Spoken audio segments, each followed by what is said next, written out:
Jeg hedder Jakob og står her i Rundetårn i køkkenet bag udstillingslokalet derinde, hvor Rimbaud har sin første udstilling nogensinde, der hedder Identitet. Rimbaud er en nystiftet kunstnersammenslutning, som tæller, jeg tror, 9 kunstnere nu. Meget forskellige medier, som alle sammen har lavet værker, der relaterer sig til temaet identitet. Folk skal komme og se vores udstilling, fordi at det er en super fin udstilling af utrolig høj kvalitet, synes jeg, og med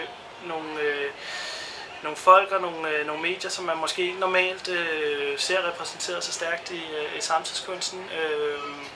Jeg synes, det er meget sådan forfriskende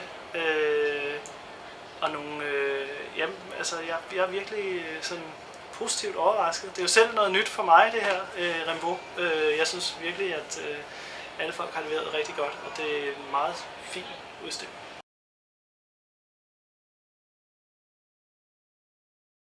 Vi er på Galleri Ellen Friling i Vestervoldgade 117, og vi er til udstillingen Irak i Glimt, som er billeder, jeg har lavet i Irak gennem de sidste 6-7 år.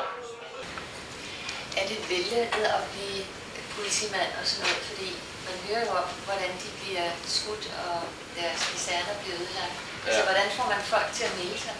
Dybest set ved, at der ikke var andet at tage sig til. Altså, der er ikke andre arbejde? Ja, hvis der ikke er andet arbejde, og du kan tjene $200-300 om måneden på at være politibetjent og forsørge din familie på det. Ja. Jamen, udstillingen handler om, den hedder jo Irak i Glimt. Det er sådan glimtvise oplevelser i Irak, som jeg har måttet plukke ud af min 6-7 års arbejde dernede. Så det er forskellige situationer, både på den civile og den militære side dernede. Fordi jeg synes, det er væsentligt for danskerne at prøve at forstå en af de konflikter, vi har været involveret i.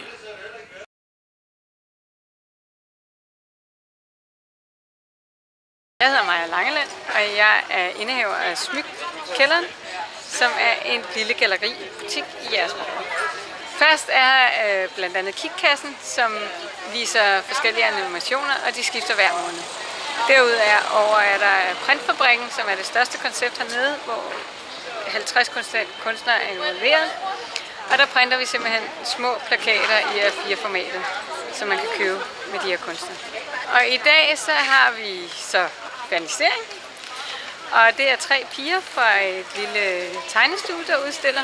Og det er Tove Bækmark og Maj-Britt og Nygaards Maria Bengtsson.